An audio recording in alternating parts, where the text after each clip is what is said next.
In an office filled with noise, short calls and half-done tasks, Ada stood out. Focused, respectful, hardworking. That afternoon, the office was alive with chatter. Laughter echoed across desks, while Ada sat quietly, working, unbothered.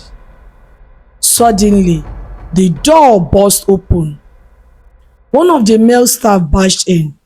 "Mr. Ken is here," he alerted others. Chairs scrapped, voices vanished. Everyone rushed back to their desks, pretending, typing, flipping files, acting busy. But it was too late. He had arrived.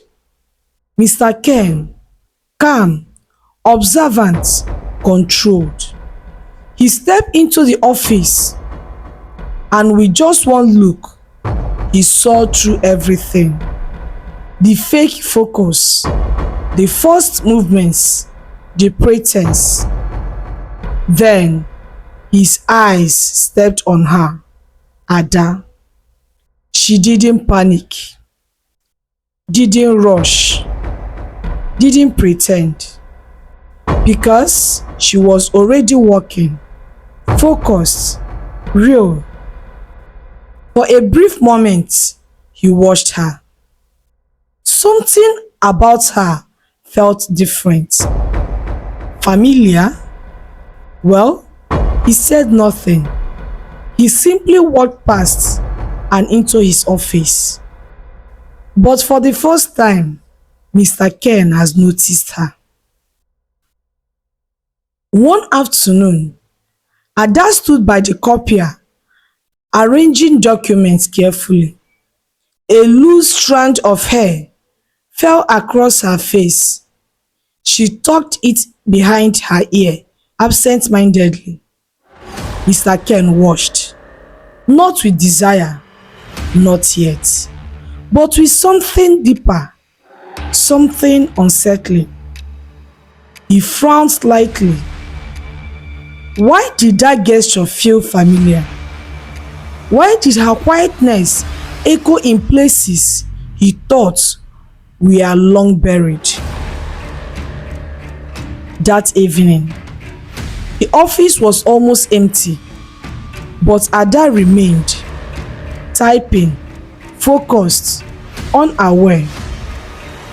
Mr. Ken stepped out of his office. He was shocked to see a staff still around that late. At the same time, Ada was startled by the sound of his shoes. She raised her face in shock, not expecting to see her boss still around that late. The boss gathered his composure back, put on a smile, and so was Ada. "Still here?" he asked. "Yes, sir. I wanted to finish the report before tomorrow." Her voice was calm, respectful, but something about it hit him hard. For a brief second, he froze, not visibly, but inside.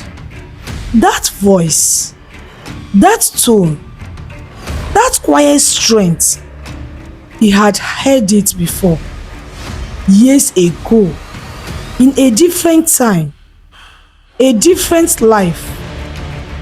His jaw tightened. Who is she?